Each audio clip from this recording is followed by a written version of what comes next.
ಎಲ್ಲರಿಗೂ ನಮಸ್ಕಾರ. Welcome to my channel home cooking. ಇವತ್ತು ನಾವು ತರಕಾರಿಗಳನ್ನ ಬಳಸಿ ಯಾವುದೇ ಮಸಾಲ ರುಬ್ಬದೇನೆ ತರಕಾರಿ ಹುಳಿ ಹೇಗೆ ಮಾಡೋದು ಅಂತ ನೋಡೋಣ. ಮೊದಲಿಗೆ ಒಂದು ಕುಕ್ಕರ್ನಲ್ಲಿ ನಾವು ಒಂದು 2 ಟೇಬಲ್ ಸ್ಪೂನಷ್ಟು ಎಣ್ಣೆ ಹಾಕೊಳ್ಳೋಣ. ಎಣ್ಣೆ ಹಾಕೊಂಡ್ಮೇಲೆ ಒಂದು ಅರ್ಧ ಈರುಳ್ಳಿ ಮತ್ತು ಒಂದೆರಡು ಟೊಮೆಟೊನ ಹಾಕ್ಕೊಂಡು ಫ್ರೈ ಮಾಡ್ಕೊಳ್ಳೋಣ. ಟೊಮೆಟೊ ಫ್ರೈ ಆದಮೇಲೆ ನಾವಿಲ್ಲಿ ಇವಾಗ ತರಕಾರಿನ ಹಾಕ್ಕೊಳ್ಳೋಣ. ತರಕಾರಿ ಬಂದುಬಿಟ್ಟು ನಾನು ಬೀನ್ಸು, ಕ್ಯಾರೆಟು, ಬದನೆಕಾಯಿ ತೊಗೊಂಡಿದ್ದೀನಿ. ನಿಮ್ಗೆ ಯಾವ್ದು ಇಷ್ಟ ನೀವು ಅದನ್ನು ತೊಗೋಬೋದು. ನಿಮ್ಮ ಮನೇಲಿ ಯಾವುದಿದೆ ಅದನ್ನು ನೀವು ಹಾಕ್ಕೊಬೋದು. ಇಲ್ಲಾಂದರೆ ಒಂದೇ ತರಕಾರಿಲಿ ಕೂಡ ನೀವು ಮಾಡ್ಕೊಬೋದು. ನನ್ನ ಹತ್ರ ಇದಿತ್ತು, ನಾನು ಇದನ್ನು ಹಾಕ್ಕೊಂಡಿದ್ದೀನಿ ಅಷ್ಟೇ.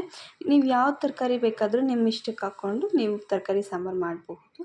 ಇವಾಗ ತರಕಾರಿನೆಲ್ಲ ಹಾಕ್ಕೊಂಡು ಮಿಕ್ಸ್ ಮಾಡಿಕೊಂಡು ಫ್ರೈ ಮಾಡ್ಕೊಳ್ಳೋಣ. ತರಕಾರಿಗಳನ್ನ ಈ ಥರ ಫ್ರೈ ಮಾಡಿಕೊಂಡು ಸಾಂಬಾರು ಮಾಡ್ಕೊಳ್ಳೋದ್ರಿಂದ ತುಂಬ ಡಿಫ್ರೆಂಟ್ ಟೇಸ್ಟ್ ಬರುತ್ತೆ. ಹಾಗೆ ನಾನು ಮೊದಲೇ 1 ಕಪ್ ಬೇಳೆನ ಕುಕ್ಕರ್ಗೆ ಹಾಕಿ ಒಂದು 2 ವಿಷಲ್ ಬೇಯಿಸ್ಕೊಂಡಿದ್ದೆ. ಹಾಗೆ ಇದಕ್ಕೊಂದು ಗೋಲಿ ಗಾತ್ರದಷ್ಟು ಹುಣಸೆ ಹಣ್ಣನ್ನ ನಾನು ನೆನೆ ಹಾಕ್ಕೊಂಡಿದ್ದೆ. ಅದ್ರ ರಸನೂ ಇದಕ್ಕೆ ಹಾಕ್ಕೊಂಡು ಹಾಗೆ 1.5 ಟೇಬಲ್ ಸ್ಪೂನಷ್ಟು ಸಾಂಬಾರು ಪೌಡರ್ನ ಹಾಕ್ಕೊಂಡಿದ್ದೀನಿ.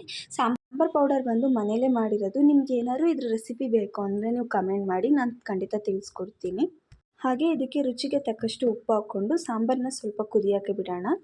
ಇಲ್ಲೊಂದು ಎಕ್ಸ್ಟ್ರಾ 1 ಕಪ್ಪಷ್ಟು ನೀರನ್ನ ಹಾಕ್ಕೊಂಡಿದ್ದೀನಿ. ನಿಮ್ಗೇನಾದ್ರು ಸಾಂಬಾರು ಕನ್ಸಿಸ್ಟೆನ್ಸಿ ಜಾಸ್ತಿ ಬೇಕು ಅಂದರೆ ನಿಮ್ಮ ರುಚಿಗೆ ತಕ್ಕಷ್ಟು ನೀವು ಮಾಡ್ಕೊಬೋದು. ನನಗೆ ಇಲ್ಲಿ ಮೀಡಿಯಮ್ ಕನ್ಸಿಸ್ಟೆನ್ಸಿ ಸಾಕಾಗಿರೋದ್ರಿಂದ ನನಗೆ ಇಷ್ಟೇ ಸಾಕು. ಇವಾಗ ಕುಕ್ಕರ್ ಲಿಡ್ನ ಕ್ಲೋಸ್ ಮಾಡಿಬಿಟ್ಟು ಇದನ್ನು ನಾನು 2 ವಿಷಲ್ ತೊಗೊತಾ ಇದ್ದೀನಿ. 2 ವಿಷಲ್ ಸಾಕಾಗುತ್ತೆ, ಇಲ್ಲ ತರಕಾರಿ ಎಲ್ಲ ಜಾಸ್ತಿ ಬೆಂದ್ಬಿಡುತ್ತೆ. 2 ವಿಷಲ್ ಆದಮೇಲೆ ನೋಡಿ ಇವಾಗ ಓಪನ್ ಮಾಡ್ತಾ ಇದ್ದೀನಿ. ನೋಡಿ ಇಷ್ಟು ಚೆನ್ನಾಗಾಗಿದೆ. ಹಾಗೆ ಇವಾಗ ನಾವು ಒಂದು ಬಾಣಲಿಗೆ ಎಣ್ಣೆ, ಸಾಸಿವೆ, ಕರಿಬೇವು, ಒಣಮೆಣಸಿನ್ಕಾಯಿ, ಸ್ವಲ್ಪ ಹಿಂಗನ್ನ ಹಾಕಿ ಒಗ್ಗರಣೆನ ಹಾಕ್ಕೊಂಡಿದ್ದೀವಿ. ಒಗ್ಗರಣೆ ಹಾಕ್ಕೊಂಡು ಸಾಂಬಾರಿಗೆ ಇದನ್ನು ಮಿಕ್ಸ್ ಮಾಡಿಕೊಂಡ್ರೆ ಬಿಸಿ ಬಿಸಿಯಾಗಿ ಸಾಂಬಾರು ರೆಡಿ ಆಗುತ್ತೆ. ಇದನ್ನು ನೀವು ಮುದ್ದೆಗೆ, ಅನ್ನಕ್ಕೆ, ಚಪಾತಿ, ದೋಸೆ, ಇಡ್ಲಿಗೆ ಎಲ್ಲದಕ್ಕೂ ಕೂಡ ಒಂದೊಳ್ಳೆ ಕಾಂಬಿನೇಷನ್ ಆಗುತ್ತೆ. ನಿಮ್ಗೇನಾದ್ರು ರೆಸಿಪಿ ಇಷ್ಟ ಆಗಿದ್ದರೆ ದಯವಿಟ್ಟು ನೀವು ಕೂಡ ಮನೇಲಿ ಟ್ರೈ ಮಾಡಿ. ಹಾಗೆ ಚಾನಲ್ನ ಸಬ್ಸ್ಕ್ರೈಬ್ ಮಾಡಿ.